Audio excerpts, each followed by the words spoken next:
ప్రస్తుతం బీఆర్ఎస్ నేత హరీష్ రావు మాట్లాడుతున్నారు. లైవ్ ద్వారా చూద్దాం. నేను రుజువు చేయకపోతే రాజీనామా చేస్తాను. నిన్నటికి ఇవాళకి 1,00,000 కోట్లు తగ్గిందా? నిజంగా చర్చ జరుగుంటే ఇంకో 3 లక్షల కోట్లు తగ్గేది.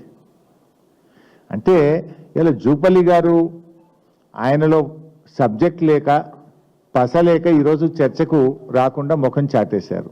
మేము సవాల్ వేయలేదు.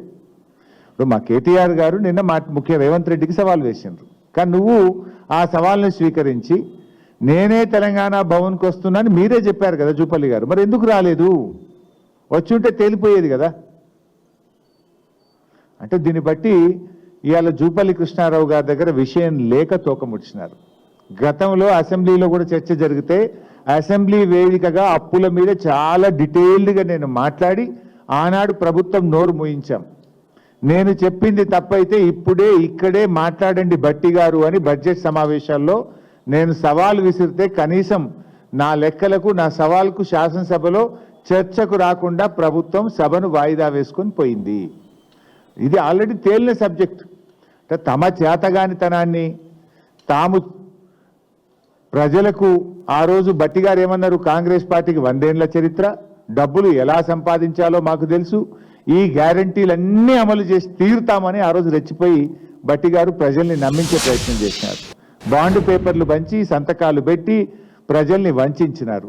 ఇవాళ ఏమైంది అని అడిగితే ఇవాళ బీఆర్ఎస్ పార్టీ మీద నెపం నెట్టి తప్పించుకోవాలనుకుంటున్నారు. ఇప్పటికీ మేము చెప్తున్నాం, మళ్ళీ అసెంబ్లీ పెడతారా పెట్టండి, ఎక్కడైనా సరే దాని మీద బీఆర్ఎస్ పార్టీ చర్చించడానికి సిద్ధంగా ఉంది. ఇవాళ జూపల్లి గారు తన సవాల్ను విసిరి తానే తోకముడిచిండు. మేము రెడీగా ఉన్నాం. కేటీఆర్ గారు still even now he is waiting here. నువ్వు విసిరింది కేటీఆర్ గారికి. ఇప్పుడు కూడా ఉదయం 10:30 నుంచి ఈ నిమిషం వరకు కూడా మేము భవన్లోనే వెయిట్ చేస్తున్నాం. నిన్నెవరు ఆపలేదే. ఇదే జూపల్లి మాట మార్చి లేలే నేను భవన్కు రాను, నేను అమరవీరుల స్తూపం దగ్గర ఉన్నా అంటే కేటీఆర్ గారు కూడా అమరవీరుల స్తూపం దగ్గరికి వెళ్ళడానికి ప్రయత్నం చేస్తే ఆయనను కూడా వెళ్ళనీయకుండా పోలీసులను అడ్డం పెట్టి ఆపినారు. అంటే దీన్ని బట్టి అర్థం కాలేదా? ఇక రెండవ పార్ట్,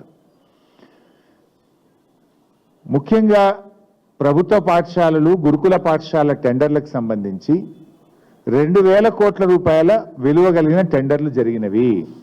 ఇందులో అవినీతి అక్రమాలు జరిగినవి.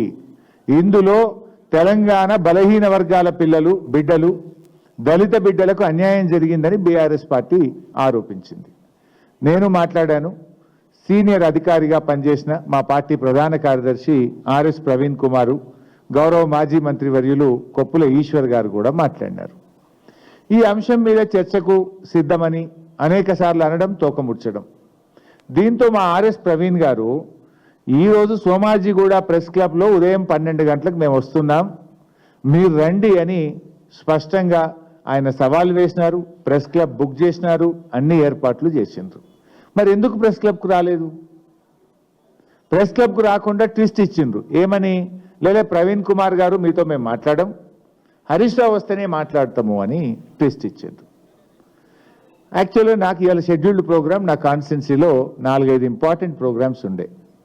బట్ అయినా మీరు ట్విస్ట్ ఇచ్చినప్పుడు, నన్నే రమ్మన్నప్పుడు ఒక బాధ్యత కలిగిన నాయకుడిగా, ప్రధాన ప్రతిపక్షంగా నా ప్రోగ్రామ్స్ అన్ని క్యాన్సిల్ చేసుకొని మా ప్రవీణ్ అన్నకు ఫోన్ చేసుకొని నేను ఇక్కడికి వచ్చిన.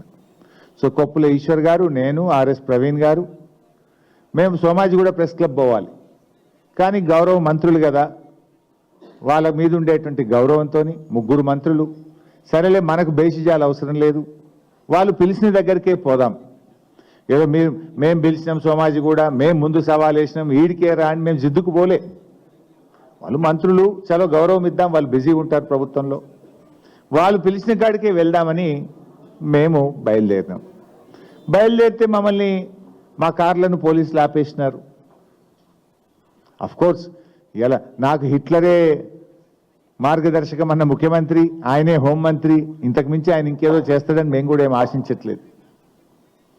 నిజంగా మంత్రుల సవాల్ నిజమే అయితే, ఆ మంత్రులు చర్చకు సిద్ధం ఉంటుంటే మమ్మల్ని పోలీసుల చేత ఎందుకు అరెస్ట్ చేశారు? నిజంగా మీరు చర్చకు సిద్ధం ఉంటే మమ్మల్ని గన్ పార్క్ రానియాలి కదా. మేము మీడియాకు ముందే చెప్పినాం, మంత్రులు మమ్మల్ని గన్ పార్క్ ఆహ్వానించారు.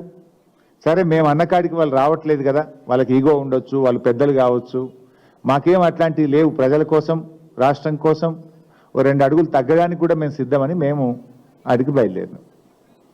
సరే, బయట పోలీసులు అడ్డుకున్నారు.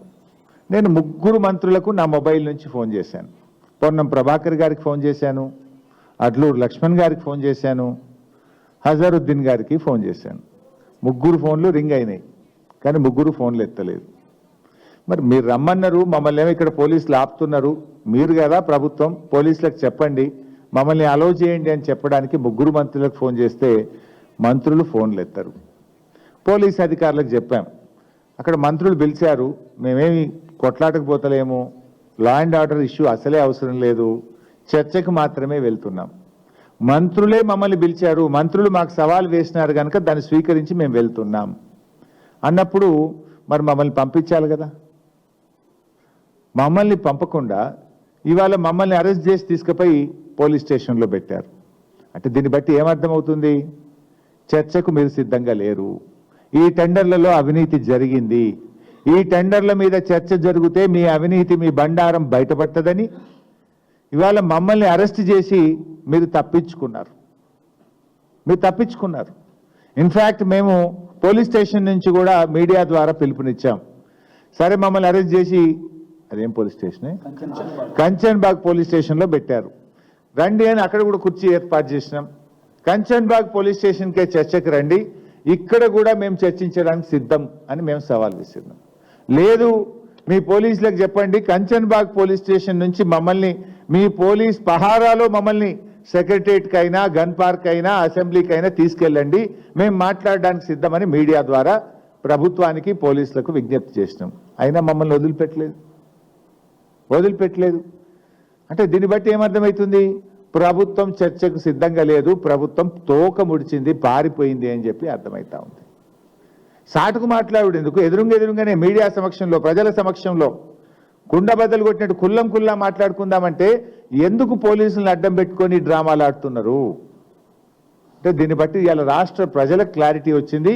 ఈ ప్రభుత్వం అవినీతికి పాల్పడ్డది కనుకనే, ఈ ప్రభుత్వం చర్చకు సిద్ధంగా లేదు కనుకనే పోలీసులను అడ్డం పెట్టుకొని చర్చ జరగకుండా చేసింది అనేటువంటి విషయం ఇవాళ రాష్ట్ర ప్రజలకు అర్థమైంది.